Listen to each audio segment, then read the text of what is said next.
নির্বাচন কমিশন দক্ষতার সাথে কাজ করছে উল্লেখ করে বিএনপির মহাসচিব মির্জা ফখরুল ইসলাম আলমগীর ভালো নির্বাচন হবে বলে আশা প্রকাশ করেছেন। সকালে রাজধানীর শেরে বাংলা নগরে বিএনপির প্রতিষ্ঠাতা শহীদ রাষ্ট্রপতি জিয়াউর রহমানের ৯০তম জন্মবার্ষিকী উপলক্ষে দলীয় কর্মসূচির অংশ হিসেবে তার সমাধিতে শ্রদ্ধা নিবেদন শেষে সাংবাদিকদের তিনি কথা বলেন। মির্জা ফখরুল বলেন, ২৪-এর গণ অভ্যুত্থানের কারণে গণতান্ত্রিক বাংলাদেশ গড়ার সুযোগ সৃষ্টি হয়েছে।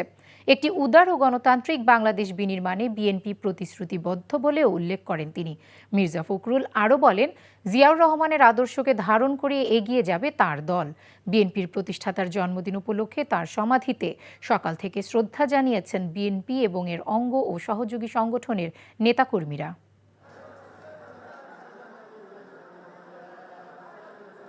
নির্বাচন কমিশনের যখন বাছাই হয় তখন কিছু সমস্যা থাকে, এটা নতুন কোনো ব্যাপার না। আমরা এখন পর্যন্ত নির্বাচন কমিশনকে দেখেছি যে মোটামুটিভাবে তারা যোগ্যতার সঙ্গেই কাজ করছে। আমাদের যে সমস্যাগুলো একটা আমরা মনে করেছি সেগুলো আমরা গতকাল তার সামনে তুলে ধরেছি এবং আমরা বিশ্বাস করি যে নির্বাচন কমিশন যোগ্যতার সঙ্গেই এই নির্বাচন পরিচালনা করতে সক্ষম হবে।